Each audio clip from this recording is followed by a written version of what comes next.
So good evening. Welcome to the mock test presented by Professor Academy for the upcoming UGC NET English exam on August 21, which is actually June 2024 re-exam. So for this exam, Professor Academy is offering you a mock test in 10 sessions starting from today. So in each session, we will discuss 10 questions and the options and anything related with that particular question. So let's go to today's session. So we'll start with question number 1. Which among the following is not one of the 3 most perfect plots ever planned according to Samuel Taylor Coleridge? Option A, Oedipus Tyrannus. B, The Alchemist. C, Tom Jones. D, Ivanhoe. So first, understand the questions. According to Samuel Taylor Coleridge, there are 3 most perfect plots ever planned. And out of these 4, you have to eliminate 1. So what's the answer? The answer is option D, Ivanhoe.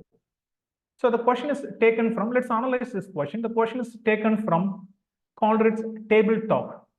In this work, he says, upon my word, I think the Oedipus Tyrannus, written by Sophocles, and The Alchemist by Ben Jonson, and Henry Fielding's Tom Jones, the 3 most perfect plots ever planned. So the question is taken from Coleridge's words from Table Talk. The other option, which is not in Coleridge, which is Ivanhoe by Walter Scott. See, what is so important about this work? When we say Waverley novels by Walter Scott, most of the works are, set in Scotland. But this work, written in 1820, published in 1820, is set in the 12th century England. So that is unique about Walter Scott's Ivanhoe. Let's go to the next question. Virginia Woolf expresses her apparent disdain for dash of the Edwardian novelists in Modern Fiction and Mr. Bennet and Mrs. Brown. So let's understand this question better.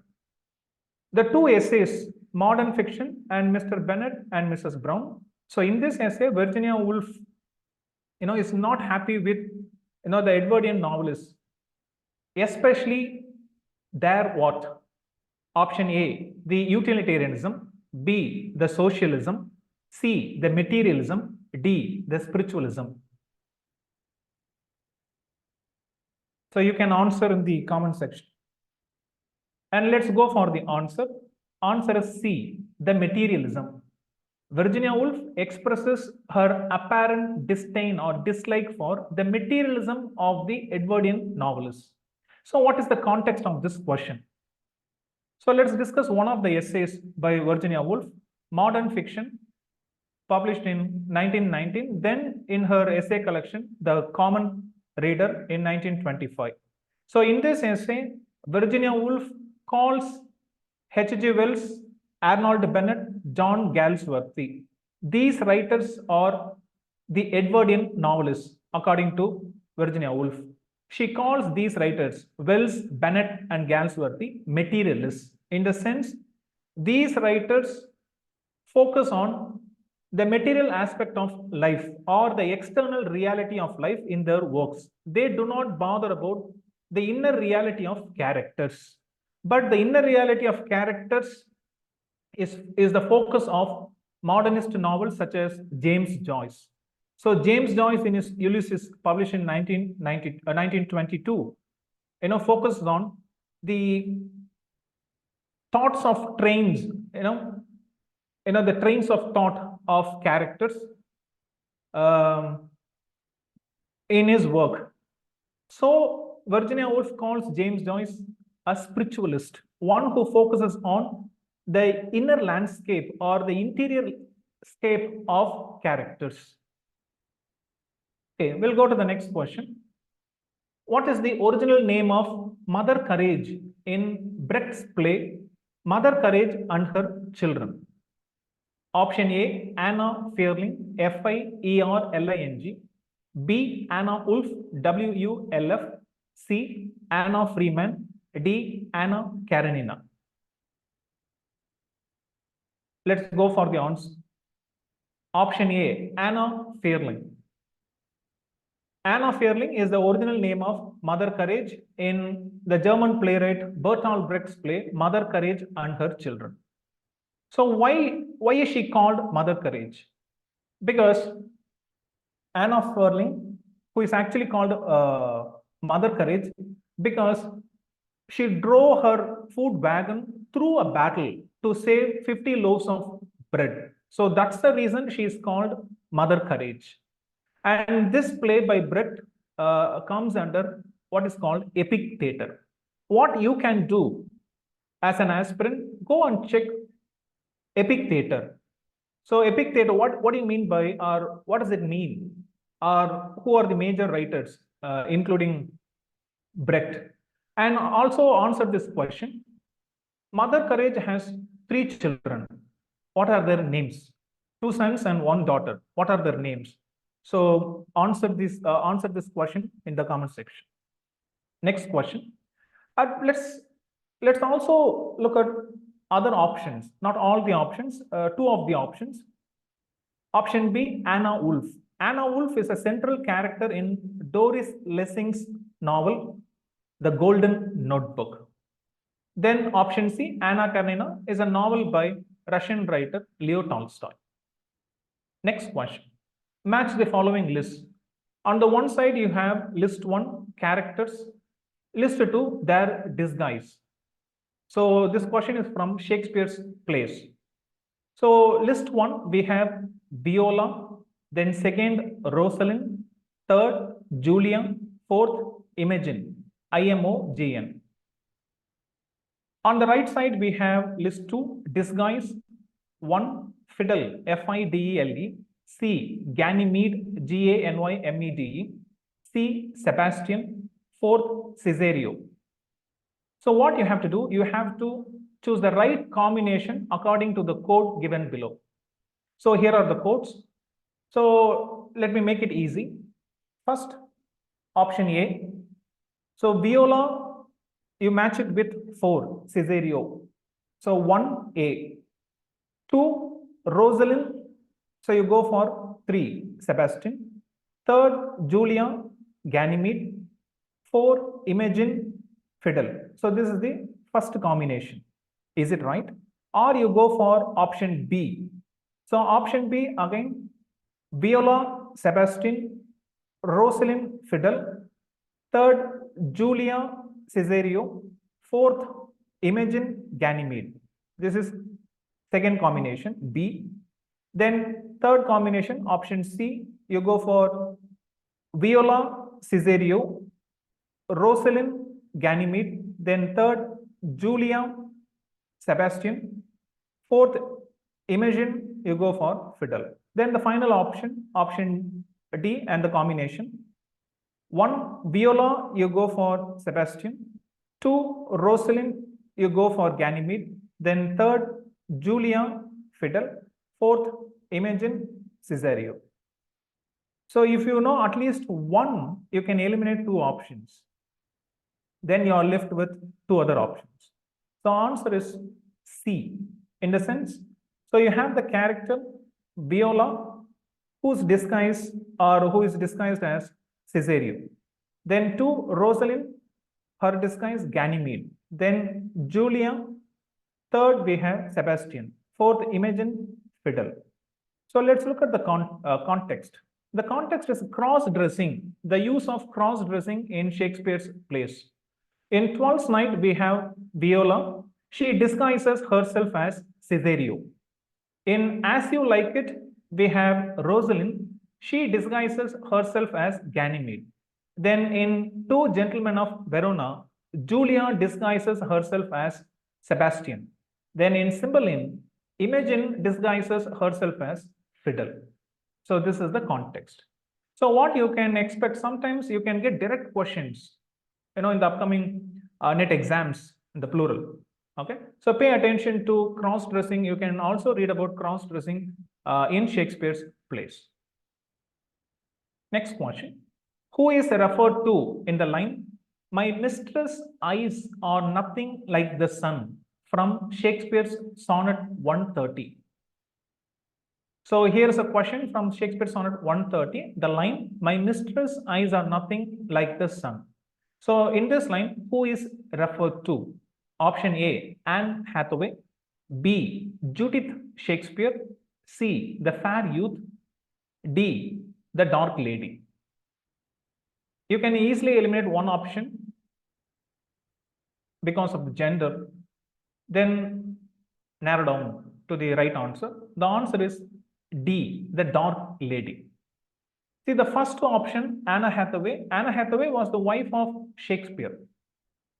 And Judith Shakespeare, we will discuss Judith Shakespeare later. But let's look at the context. So Shakespeare wrote 154 sonnets, and sonnet number 1 to 126, the first sequence. So that sequence, sonnet 1 to 126, they deal with or they portray the fair youth. Then sonnet number 127 to 152, where the dark lady is represented. Then the last two sonnets, sonnet 153 and 154, Cupid comes as a character. So in this sonnet sequence, 154 sonnets, so we have a narrator or a speaker. Then we have the fair youth and the dark lady, kind of a triangle love story. So sonnet 130, that's the question is from sonnet 130. So definitely the answer should be the dark lady. The "My mistress' eyes are nothing like the sun" refers to the dark lady. Then let's look at this option, Judith Shakespeare. Judith Shakespeare is an imaginary character created by Virginia Woolf in her famous work, A Room of One's Own. So in this work, she says, if Shakespeare were to have a talented sister called Judith Shakespeare, what would have happened to her? So she discusses the fate of Judith Shakespeare in A Room of One's Own. Next question is a continuation of the previous question. What is Shakespeare's purpose of writing sonnet 130? Option A, to praise the employment of a typical Petrarchan conceit. B, to mock the employment of a typical Petrarchan conceit. C, to praise the employment of a typical metaphysical conceit. D, to mock the employment of a typical metaphysical conceit. So first you have to eliminate, you can eliminate two options. Decide. See, this is a Shakespearean sonnet, sonnet 130. So are we dealing with a Petrarchan conceit or metaphysical conceit? So remember the types of sonnets. So if you remember the types of sonnets, you can eliminate two options. Then you are left with two, whether it is praising or mocking, you have to decide. And there are a lot of questions.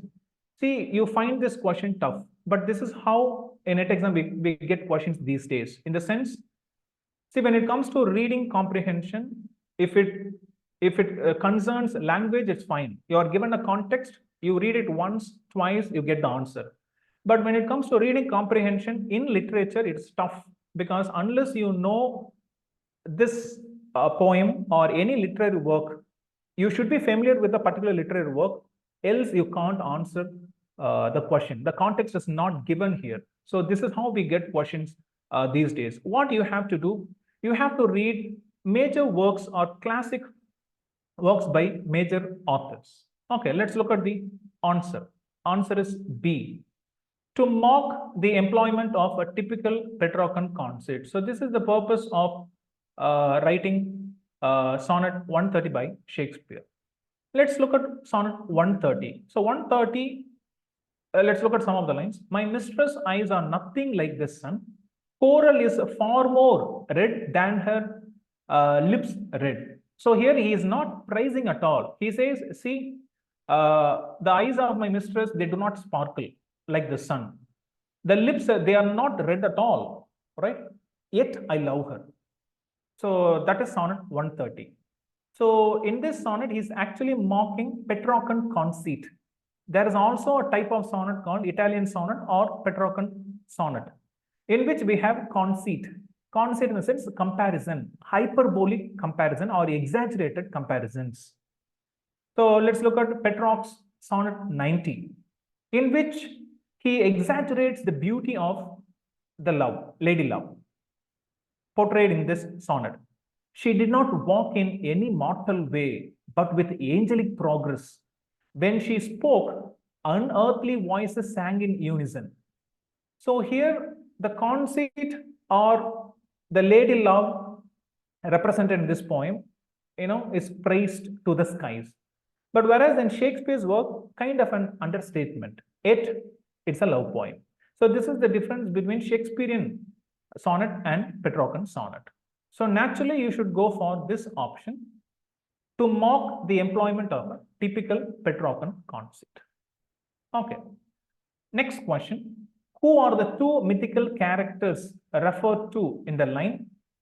Saw two fair creatures couched side by side, from Keats' Ode to Psyche, written in 1819.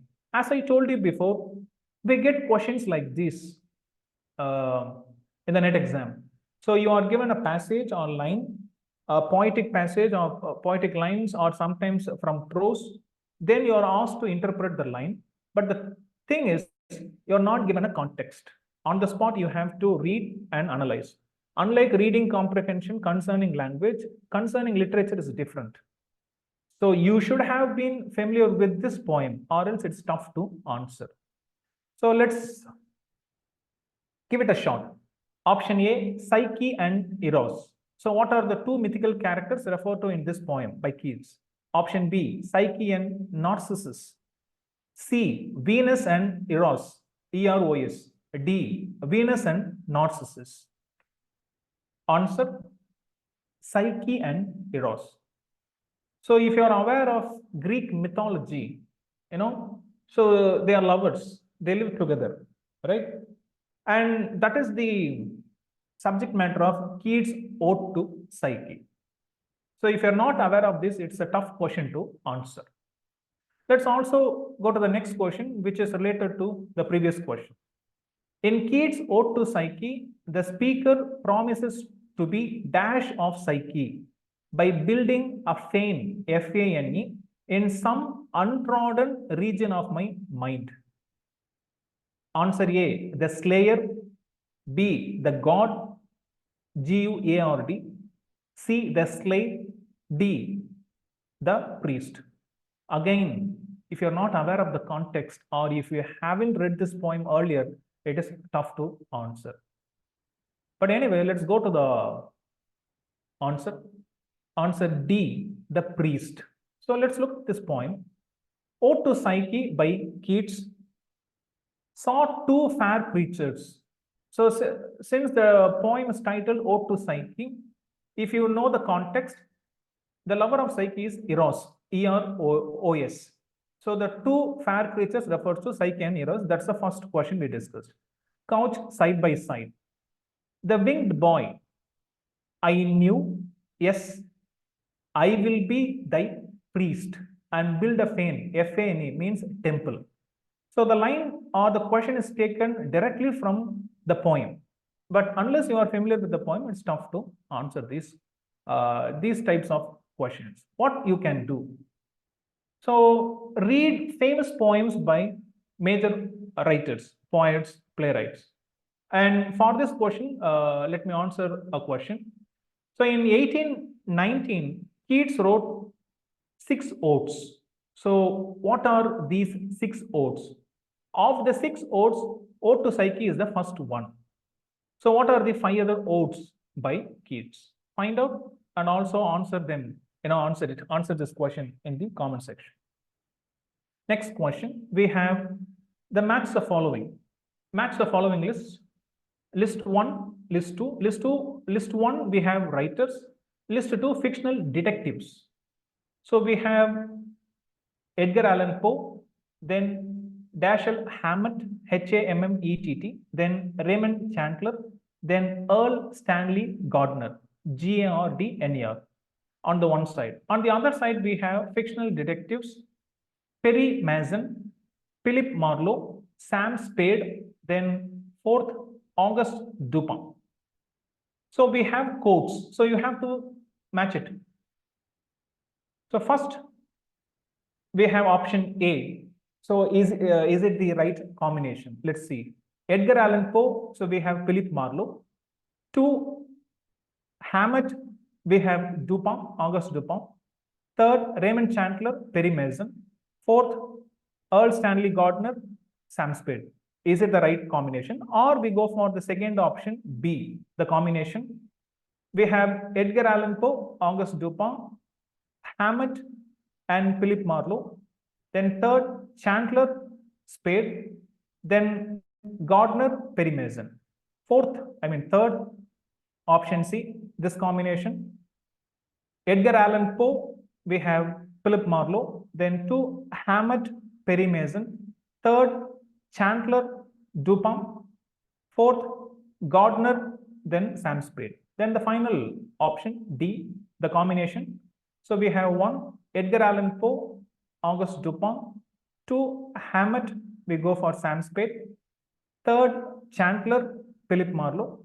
4th, Gardner, Perry Mason. So at least if you know 1, you can eliminate 2 options. Then you're left with 2 other options. Okay, let's go to the answer. Answer is D.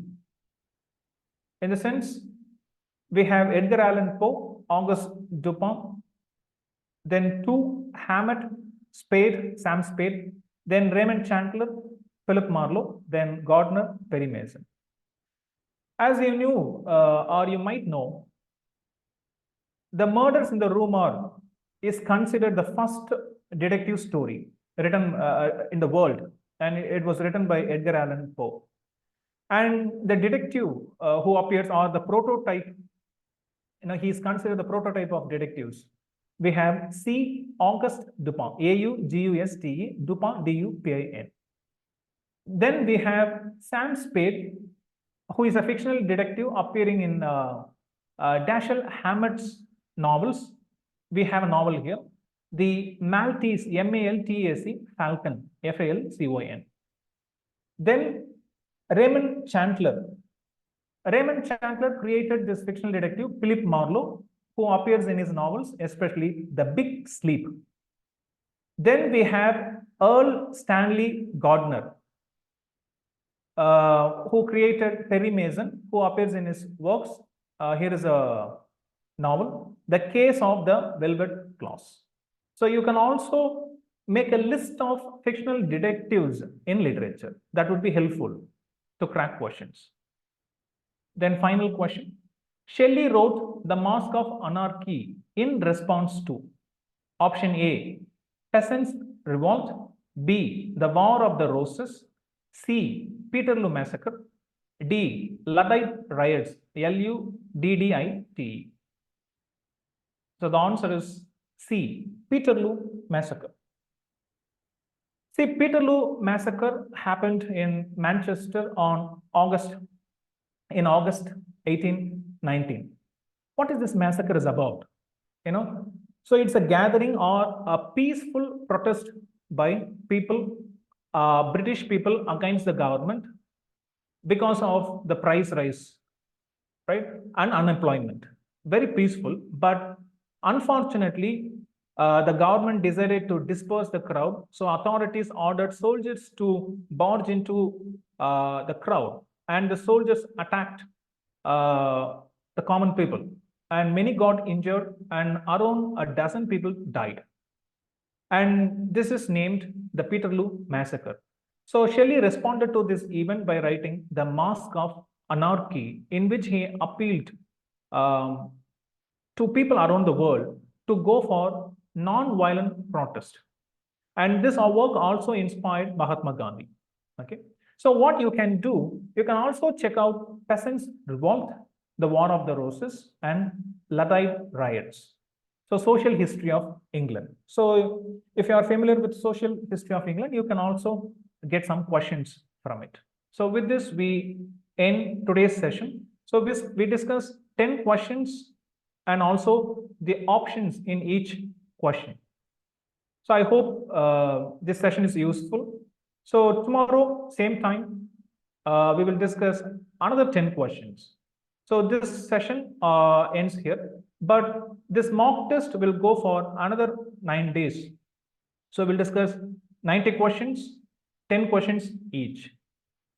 And all the best for the upcoming NET exam. To join the course on UGC NET set and also for other exams, college TRB, PG TRB, you can call these numbers on the screen 7070701005 or the last number ending with 9.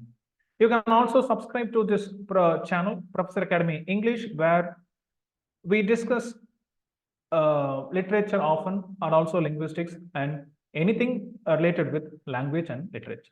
Thank you so much.